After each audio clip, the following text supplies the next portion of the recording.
Paulo, tem um assunto aqui que não está no roteiro, é uma pauta nacional, mas como ela diz respeito à democracia no país, eu acho importante debatermos aqui, que é o caso Daniel Silveira. Daniel Silveira, para quem não lembra, é aquele deputado do Rio de Janeiro que foi preso pelo Alexandre de Moraes por ter feito um vídeo lá desrespeitando o Supremo Tribunal Federal. Ele estava atuando no seu mandato e aí ontem o Alexandre de Moraes mais uma vez ordenou que ele colocasse uma tornozeleira e mais, que ele ficasse apenas em Petrópolis, que é lá a cidade em que ele mora, e não se deslocasse para outros lugares. O Daniel Silveira se recusou a cumprir essa decisão e fez o quê? Ele está dormindo dentro do Congresso Nacional, dentro do seu gabinete lá, dos espaços reservados a ele da Câmara Federal, porque, pelo menos até agora, Paulo, a Polícia Federal não pode adentrar para cumprir nada lá se a casa não permitir, Eu lembro aqui que o Poder Legislativo é outro poder, Ele tem ali suas regras próprias. E eu queria ver com você, Paulo, que está em Brasília, como é que você está acompanhando esse caso, o que você acha disso? Eu acompanho estarrecido. A Constituição brasileira, ela tem sido ignorada, ela tem sido rasgada quando convém. Esse caso é simbólico, Mark. Está lá no artigo 53 da Constituição que os parlamentares são imunes por quaisquer opinião, palavras e votos. Quaisquer, está escrito isso. No texto original, esse termo não existia, foi incluído depois, para reforçar a imunidade parlamentar. E por que ela é importante? É só para não punir deputado? Não. É porque ela dá segurança para um parlamentar falar, representar sobre qualquer coisa que ele venha discordar sem ter o risco de ser preso, de ser retalhado por isso.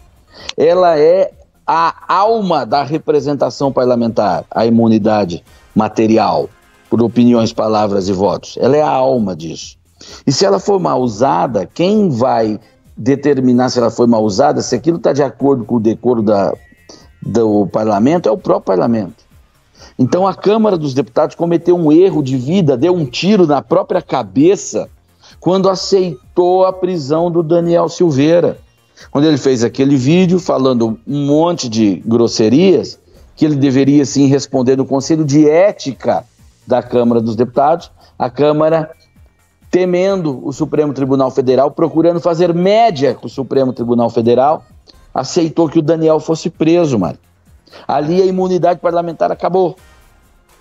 Depois o Alexandre de Moraes determinou medidas restritivas a ele. Olha o absurdo. O próprio Alexandre de Moraes, no livro dele, Direito Constitucional, diz que o parlamentar não está ao alcance da lei penal por opiniões, palavras e votos. E ele fundamenta muito bem historicamente lá. Gostaria que ele relesse o capítulo que ele mesmo escreveu.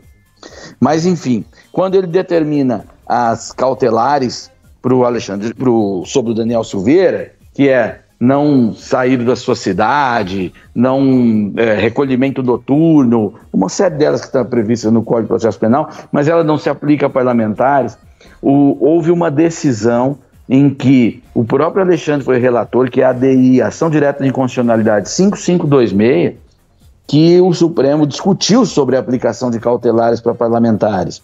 E eles concluíram que poder até pode se aplicar, desde que não atrapalhe o exercício do mandato.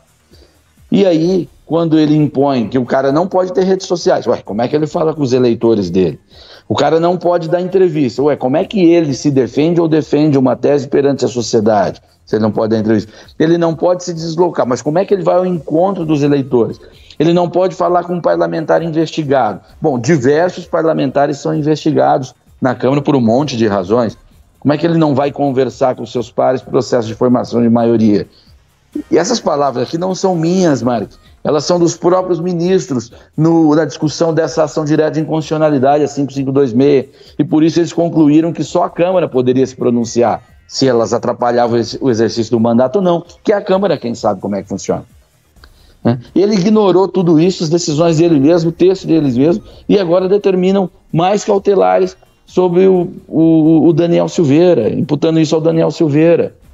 Sabe, esse caso é absurdo. Você não gosta do Daniel Silveira pela sua estética, ou ideias que ele defende, ou achou agressivo o vídeo que ele fez, está tudo certo. Mas tudo isso é menor que a Constituição Federal. E a Constituição está sendo ignorada e a altivez da Câmara dos Deputados também está sendo comprometida. Aliás, ilustra bem a pequenez que se tornou a Câmara dos Deputados. Eu imagino, Paulo, a dificuldade do professor de Direito nesse momento, né? Porque ele ensina lá na faculdade. Seguinte, o STF é o guardião da Constituição. O STF, inclusive, gosta de repetir isso à exaustão. Aí o ministro do STF faz o quê? Ele pega a Constituição, coloca embaixo e coloca uma lei, que é a Lei de Segurança Nacional, acima dela. E de uma maneira torta ainda, né? Questionável. Mas só pela essência da decisão já está equivocada. Né, sem falar de como ele faz o malabarismo para tentar adequar a lei ao que ele quer, que é isso que ele está fazendo. Tem uma frase do próprio Barroso, Paulo, eu sei que você não gosta muito dele, mas o Barroso escreve bem, ele tem uns insights. E ele fala o seguinte, ó, liberdade de expressão não exige bom gosto. Então a pessoa pode falar o que ela quiser, né? Depois vai responder dentro da lei, nesse caso aí, como o Paulo explicou, até quem sabe por quebra de decoro, perante a Câmara, perante seus pares, mas não dá para prender porque disse isso ou disse aquilo. Não existe crime de opinião no Brasil, ou pelo menos não existia. Mas, Paulo, a curiosidade de muitos ouvintes aqui, né, que estão acompanhando esse caso, é o que vai acontecer agora, Paulo? Ele dormiu na Câmara, né? Até agora não se tem notícia que a PF tem entrado no Congresso para cumprir a questão da ordem do Moraes, mas como é que vai ficar isso? A Câmara pode sustar a decisão do Supremo Tribunal Federal, ir para o confronto, sustar a decisão e enquadrar todo mundo. Ou aceitar que ela é uma mera concessão do Legislativo, permitir que a Polícia Federal entre lá, coloque a tornozeleira em um dos seus membros e assim assumir perante a sociedade brasileira e para os próprios ministros do Supremo Tribunal Federal que a Câmara não vale mais nada. Os caminhos são esses. E o professor de Direito que você colocou aí, Mark, ele tem mais dificuldade ainda se ele der aula para o aluno empunhando o livro do Alexandre de Moraes. Porque está lá, o que ele escreveu lá é diferente daquilo que ele decide. É a Ruth e a Raquel, você não sabe qual é. Se o doutrinador, se o constitucionalista que vive é o do livro ou é o togado. São coisas diferentes, eles decidem de forma diferente. Naquele momento da prisão do Daniel Silveira, inclusive que a Constituição fala que um parlamentar só pode ser preso em flagrante delito, eles fizeram um malabarismo hermenêutico que é o mais bizarro que já aconteceu nesse país. O Daniel tinha feito aquele vídeo. Eles entenderam, o Alexandre entendeu que aquilo era um flagrante porque o vídeo estava no ar, logo o crime permanecia. Quando um vídeo, todo mundo sabe que ele não é um ato em si, ele é o registro de um ato. Por exemplo, se uma câmera de segurança filma uma pessoa atirando na outra e matando, enquanto aquele vídeo está no ar, ele tá matando aquela pessoa? Não, ele já matou. O vídeo é o registro daquele crime. Eles mudaram isso, meu Deus do céu, para caracterizar um flagrante. As pessoas não se dão conta disso, a Câmara covarde não se deu conta desse absurdo.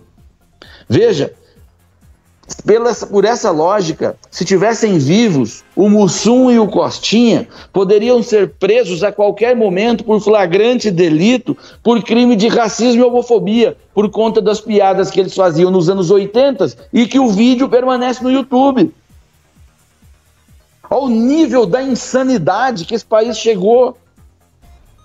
É preciso que o Congresso Nacional tome vergonha e se posicione, para que a Constituição volte a ser respeitada e a paz institucional volte a imperar.